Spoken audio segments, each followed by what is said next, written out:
MLA സ്ഥാനം രാഹുൽ രാജിവെക്കണമെന്നാണ് പാലക്കാട്ടെ യുവതികൾ പറഞ്ഞത്. അവരുടെ പ്രതികരണത്തിലേക്കാണ് ഞാൻ നിങ്ങളെ കൂട്ടുന്നത്.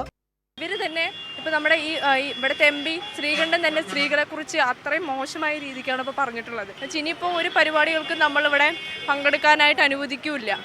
MLA എന്ന രീതിക്ക് അയാൾക്ക് ഇവിടെ വരേണ്ട ഒരു ആവശ്യമില്ല. സ്ത്രീകൾക്കെതിരെ ഇത്രയും മോശമായ അലിഗേഷൻസ് വന്നിട്ടടക്കം അയാളെ അല്ല എന്ന് പറയുന്നില്ലല്ലോ. അതന്നെ ഞങ്ങൾക്ക് ചോദിക്കാനുള്ളത്, പാർട്ടിക്ക് വേണ്ടാത്ത വിഴുപ്പിനെ ഈ പാലക്കാടൻ ജനത ചുമക്കണമെന്നാണോ ഞങ്ങൾക്ക് ചോദിക്കാനുള്ളത്. പാലക്കാട് കാലുകുത്താൻ MLA ആയിട്ട് പ്രവർത്തനം നടത്താൻ എന്തായാലും ഈ നാട്ടിലെ ഒരു വനിതയും ഒരു ജനങ്ങളും സമ്മതിക്കില്ലോ എന്നുള്ളതാണ്. അതിൻ്റെ മുന്നോടിയായിട്ടാണ് ഞങ്ങളിങ്ങനെ ഒരു ജനകീയ വിചാരണ DYFIയുടെ ഭാഗത്തു നിന്ന് സംഘടിപ്പിച്ചിട്ടുള്ളത്.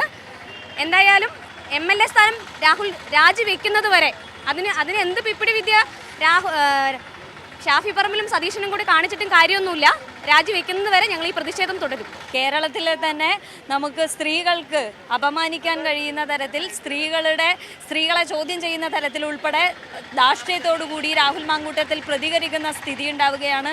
എന്തു വന്നാലും രാഹുൽ മാങ്കൂട്ടത്തിൽ കോൺഗ്രസിന് വേണ്ടാത്ത, യൂത്ത് കോൺഗ്രസിന് വേണ്ടാത്ത രാഹുൽ മാങ്കൂട്ടത്തിന് പാലക്കാട് ജനതയ്ക്കും ആവശ്യമില്ല എന്നാണ് സൂചിപ്പിക്കാനുള്ളത്. കോൺഗ്രസിന് പോലും വേണ്ടാത്ത ഒരാളെ എന്തിനാ പാലക്കാട് ഇതുപോലൊരു വിഴുപ്പിന് ചുമക്കേണ്ട ആവശ്യമില്ല. ഇത്രയും അരോചകമായ, ഇത്രയും ആർഭാട ഈ ആഭാസനെ ചുമക്കേണ്ട കാര്യം പാലക്കാടിനില്ല.